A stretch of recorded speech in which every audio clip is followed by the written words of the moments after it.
શું તમે જાણો છો અલ નીનો વિશે? સમુદ્રની અંદર કંઈક એવું થઈ રહ્યું છે જે 150 વર્ષમાં એકવાર જોવા મળે છે. અલ નીનો એક એવો સમુદ્રી પ્રવાહ જે આખી દુનિયાનું હવામાન બદલી શકે છે. ચાલો સમજીએ અલ નીનો છે શું.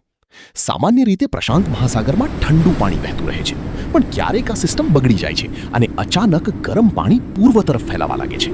આ અસામાન્ય ગરમ સમુદ્રી પ્રવાહને કહેવાય છે અલ નીનો. હવે પ્રશ્ન એ છે, તેની અસર શું થઈ શકે? કેટલાક દેશોમાં ભારે વરસાદ અને વિનાશક પૂર આવી શકે છે, તો કેટલાક વિસ્તારોમાં ભયંકર દુષ્કાળ અને પાણીની અછત સર્જાઈ શકે છે. ભારતમાં પણ તેની મોટી અસર જોવા મળી શકે છે. મોન્સૂન નબળું પડી શકે છે, ખેડૂતોની ખેતીને નુકસાન થઈ શકે છે, ગરમી સામાન્ય કરતાં ઘણી વધી શકે છે અને ખાદ્ય પદાર્થોની કિંમતોમાં વધારો થઈ શકે છે. વિજ્ઞાનીઓ કહે છે કે સમુદ્રનું વધતું તાપમાન અને હવામાન પરિવર્તન આ અસરને વધુ ખતરનાક બનાવી શકે છે. એક સમુદ્રી પ્રવાહ પણ અસર આખી દુનિયા પર. કુદરત જ્યારે બદલાય છે ત્યારે દુનિયાને ચેતવણી જરૂર મળે છે.